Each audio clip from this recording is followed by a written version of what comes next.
So today I'm going to teach you how to make a Serrano cheddar bread. It's pretty easy, but it does take a little bit of time. So first you need a large bowl, and what you're going to do is add 7 cups of flour straight into the bowl. And then you're going to add 5 tablespoons of sugar. Then the next step is to add a half cup of finely minced Serrano peppers. You want these to be chopped pretty small so you don't get a large amount at any time. Then you're going to add, I added a cup of cheese. I would probably actually go ahead and add 2 cups of cheese if I were to make this again. Then 1.5 teaspoons of salt. And you're going to go ahead and mix that by hand. You just want to get everything well incorporated and well mixed together. Then you're going to take a separate bowl with another tablespoon of sugar, add 2 cups of hot water. You don't want this to be boiling, just hot, because if it's boiling, you're going to kill the yeast that we're going to add in just a second. So after I finish adding the 2 cups of water, I'm going to add the equivalent of 3 packets, 1/4 packets of yeast. I went ahead and weighed it since I have a scale. And you're going to let this sit for 10 minutes until it gets foamy, like you see here. So after it's foamy, you're going to go ahead and add 4 tablespoons of any type of oil. I used olive oil, but you could use like a vegetable oil or something like that. It's not too important what you're using. Just make sure you actually get a tablespoon, because I was going to use a teaspoon. Alright, so after you've added your 4 tablespoons of oil, go ahead and mix that around just a little bit, just to make sure it's mixed in with the yeast. What you're going to do is you're going to add half of this mixture into your flour mixture, and you're going to go ahead and mix that together again by hand. Before you start doing that, I would get flour on whatever hand you're going to be using to mix. That way you get less of it actually sticking to your hand. And just go ahead and mix that, and you want to mix it to the point where you're not seeing any of that liquid still running around, and all of the flour is as wet as you can get it before you add the second half of the oil and yeast mixture. Alright, so at this point it's kind of shaggy, but it's obviously not quite holding together, so that's what we're going to add the rest of the liquid for. And once you add the rest of your liquid, it should come together in kind of a ball of dough that you can then start kneading. So I'm going to go ahead and mix the rest of this liquid in here, and it might take a second, but just keep going. It'll be a little bit dry, but that's okay. And so what you're going to do before you knead it is you're going to flour the surface so that your dough doesn't stick to whatever you're kneading the dough on, and go ahead and dump that out. And then you're going to go ahead and knead this dough for 15 minutes. It is a long time. It's going to take a while, and you're kind of want to stop at some point, but just go ahead and keep going and get it as smooth as you want. So right now, if you're looking at it, you can see that it's pretty shaggy and not very smooth. The goal is to get the dough as smooth as possible. So just keep that in mind. Keep working at it, and eventually you'll get to a point where the dough is pretty smooth and you can go ahead and stop.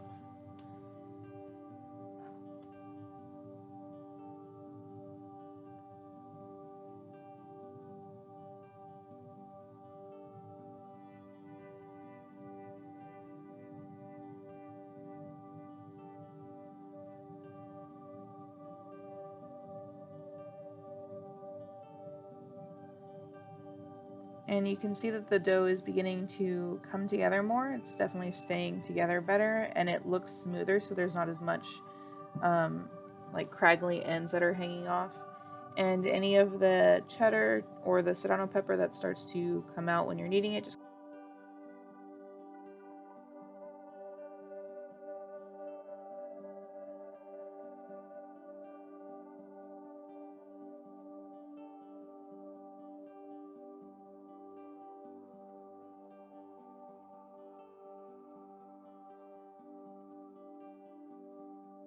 Alright, so once you've got your bread kneaded, you're going to go ahead and oil whatever bowl you're going to have this rising in.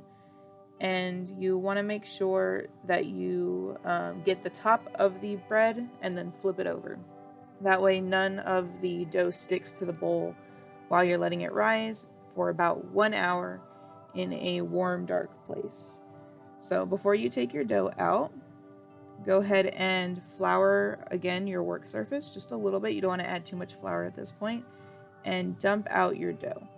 And so you want to push it down, you want to get all that air out, and maybe give it a couple of quick kneads just to make sure you've got all the air out before we go ahead and divide this dough into 3 equal pieces. You're going to see that I do a pretty bad job of dividing it equally, and so that means when it rises again, the dough is all different sizes, which isn't really what you want, because then that will make it cook at different times. So just be a little bit more careful than I was here about making sure that the dough is all about the same size. And so once you've divided your dough into your 3 pieces, you're going to make them into little balls, like rolls. And this bread doubles again after this, so you could probably actually divide this into 6 pieces, and that would give you smaller rolls at the very end once everything's been cooked. But just go ahead and make them into relatively smooth on the top rolls, because this will kind of dictate what your final product looks like.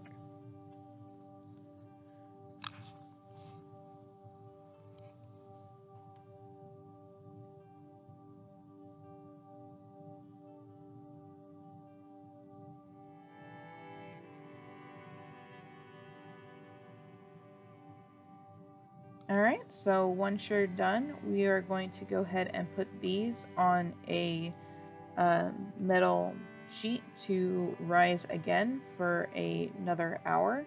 So you want to go ahead and flour this surface, whatever you're going to end up cooking them on. And so go ahead and put your rolls equal distant, and you're going to see that in my next step, when I actually go to cook them, they rise too much, so I have to actually move one of them onto a separate tray. You don't want to move them after this point, so either use 2 trays from this step or make sure that they have enough space to rise. Then you're going to throw a towel over them again and let them rise for another hour. And so this is after they've risen, so you see they rose a lot. So that's why I'm using another sheet here, just to make sure that when they cook, they have enough room, they're not touching each other, and they have enough space to cook evenly. And I also cut the slashes in the top. Those are to let steam release so that your bread doesn't explode.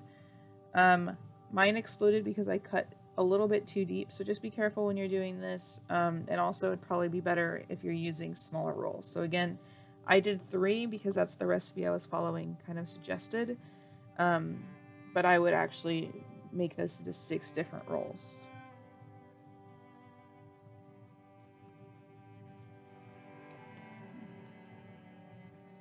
Alright, next step is going to be to cook in a 325-degree Fahrenheit oven for about an hour. Go ahead and check on them at about 45 minutes, but just go ahead and stick them in the oven, and you're going to rotate them at 25 to 30 minutes just to make sure they're cooking evenly. So they're going to go for 45 minutes to an hour, but just make sure to rotate them halfway through and check on them around the 45-minute mark. And the way you know your bread is ready is if you turn it over and knock on it, it should sound hollow.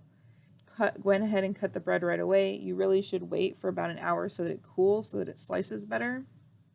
But this is just an idea of the texture and the crumb of the bread. The time I did this, it was really good, really tasty, and so I hope you try.